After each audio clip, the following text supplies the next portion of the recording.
Hola compañeros, bueno, a mí me tocó como hacer la exposición vía grabación porque, bueno, no sé si muchos lo saben, creo que no. En estos momentos estoy viviendo en el municipio de Caucasia, entonces, como habrán visto en televisión, hay problemas de orden público en la vía que comunica la costa atlántica con Medellín, entonces no pude viajar. Estaba esperando anoche como a ver si abrían la carretera.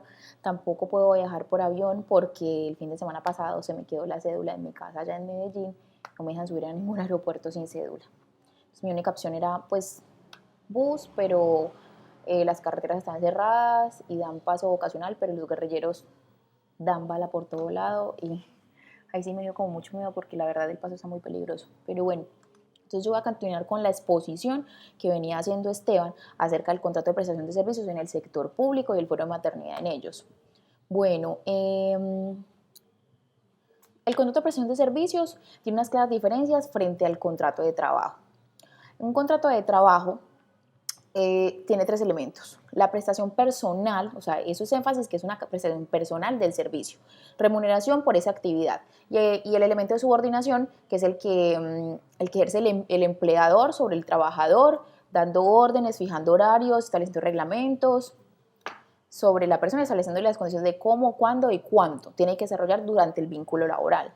La diferencia con el contrato de prestación de servicios es que el contrato de prestación de servicios es una actividad que realiza una persona independiente, pues para cualquier otra persona que sería el empleador, por decirlo así en comillas, pero es una actividad independiente y que no se ejerce el elemento subordinación. La diferencia entre un contrato y otro es el elemento subordinación. La persona que está vinculada mediante un contrato de prestación de servicios es un contratista independiente. El artículo, algo clave pues en el contrato de prestación de servicios es el principio de la realidad sobre las formas, que está consagrado en el artículo 53 de la Constitución Nacional. Es decir, que prevalece la realidad de un contrato sobre la forma estipulada, ya sea verbal pues, o escrita. Entonces, lo que pasa es que la mayoría de los empleadores establecen un horario, pagan un salario y establecen la actividad y se presta la actividad efectivamente por una persona. Pero en el escrito en el cual se firma el contrato establecen que es un contrato de prestación de servicios generalmente para no tener que pagar seguridad social, ¿cierto? Ni nada, ni prestaciones sociales, nada de seguridad social. Lo que busca este principio es la protección del derecho al trabajo y la protección de la garantía laboral, es decir, que no se cometan pues ese tipo de injusticias con las personas que dedican su labor y que trabajan y cumplen con las actividades para no hacerle lo que por ley deberían estar pagándole. El principio, mucha gente se pregunta si solamente aplica para el sector privado. El principio de la realidad de las formas aplica tanto para el sector privado como para el sector público.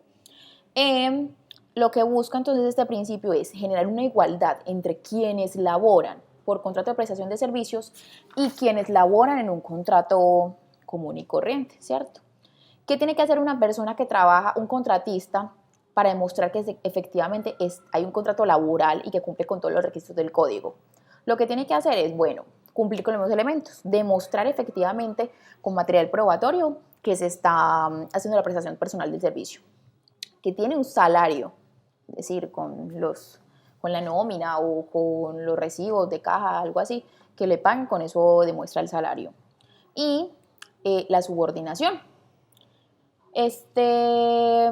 La Corte Constitucional, en jurisprudencia y en varios pues, fallos y en varias providencias, ha establecido que aparte de los tres elementos que tiene un contrato de trabajo que están pues, configurados en la ley laboral, tiene que demostrar el elemento de equidad, ¿cierto? Equidad o similitud, es decir, el mismo trato con todos los empleados a con la misma persona. Y el elemento de permanencia, es decir, que la labor que desarrolla la persona esté vinculada a la entidad para la cual trabaja. Esos elementos son los que la Corte Constitucional ha dicho que desvirtúan totalmente la apariencia del contrato de prestación de servicios y la convierten en el contrato laboral. O sea, si se cumplen esos 5, es irremediable que estamos frente a un contrato realidad. Una cosa muy importante es que la gente pregunta, no, o sea que si yo soy contratista, cumplo los requisitos, pues hay posibilidad de que me digan, que el juez me diga que es un contrato realidad. me vuelvo empleado público, ostento la calidad de empleado público. Eso es totalmente falso porque, sí, es decir, se pasa el proceso, efectivamente hay una celebración de un contrato y se simuló el contrato de prestación de servicios, pero para que ostente la calidad del servicio de empleado público tiene que haber existido la posesión y un nombramiento o una elección, que es la forma como se vincula pues a los empleados públicos. Entonces, lo que usted solamente es que era un trabajador, usted realizaba un trabajo efectivamente para el Estado, mediante un contrato. No por el hecho de haber laborado para el Estado lo convierte en un empleado público, le ostenta pues esa calidad de empleado público. La Corte establece o ha establecido en la sentencia C614 del 2009 que generalmente la vinculación para quienes realizan función pública no se hace mediante contrato de prestación de servicios, no. El empleado público realiza función pública y no se hace mediante contrato de prestación de servicios. El contrato de prestación de servicios es excepcionalmente para cuando los empleados públicos no pueden desarrollar esa labor o porque requiere especialidad o porque es ocasional a sus funciones inherentes del empleo del cargo que están ostentando. Excepcionalmente se nombra una persona, se celebra con una persona un contrato de prestación de servicios para que ejerza función pública, excepcionalmente. Pero generalmente ellos dicen pues que la vinculación de un contrato de prestación de servicios se puede hacer, se está haciendo en la actualidad mediante un outsourcing, mediante normas paralelas, nóminas paralelas o las empresas temporales, ¿cierto? Las uniones temporales.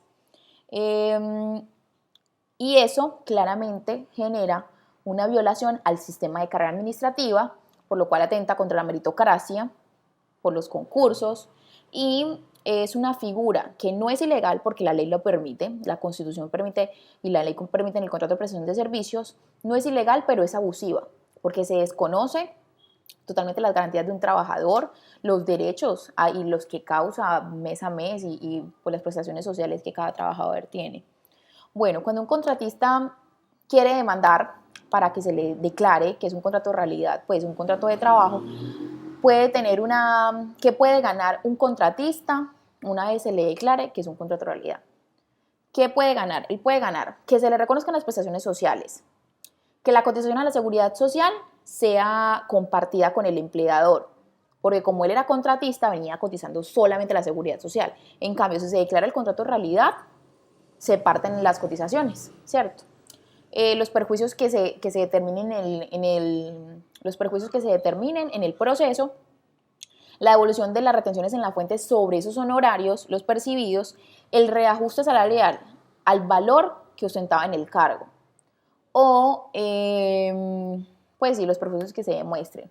Lo que efectivamente no puede aspirar el contratista es que se le dé el reintegro a la labor, porque el artículo 125 de la Constitución establece que el ingreso al servicio público solamente será por elecciones o por meritocracia.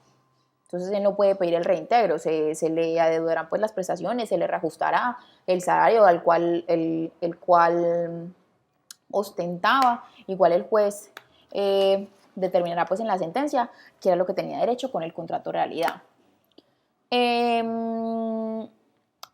Cuando se evidencia, o sea, cuando se está evidenciando que hay una inadecuada celebración de contrato de prestación de servicios, lo que se tiene que mirar es esa área de contratación para que reajusten los manuales, para que acudan a procesos de formalización laboral, para acudir, por ejemplo, a orientación a la ESAP, que es la Escuela Superior de Administración Pública, y la Corte sí pues ha concluido que los contratos de prestación de servicios no son ilegales, son abusivos, no existe prohibición para celebrarlos, pero tienen que estar de acuerdo a la normatividad que les es aplicable. Es decir, que no se busque la forma del contrato de prestación de servicio como una manera para violentar los derechos y garantías laborales de todo trabajador, porque eso generalmente es lo que hacen por ejemplo, con las temporales o algo así. Con eso es lo que hacen para dañar y y violar los derechos pues, de todos los trabajadores. Entonces ahorita pues vamos a seguir con la exposición, Tatiana va a seguir con la exposición acerca del contrato de prestación de servicios en el empleo público y Manuela va a explicar sobre el fuero de maternidad. Saludos a todos y, y Guillermo, gracias por las arepas de la semana pasada. Chao, profe, gracias.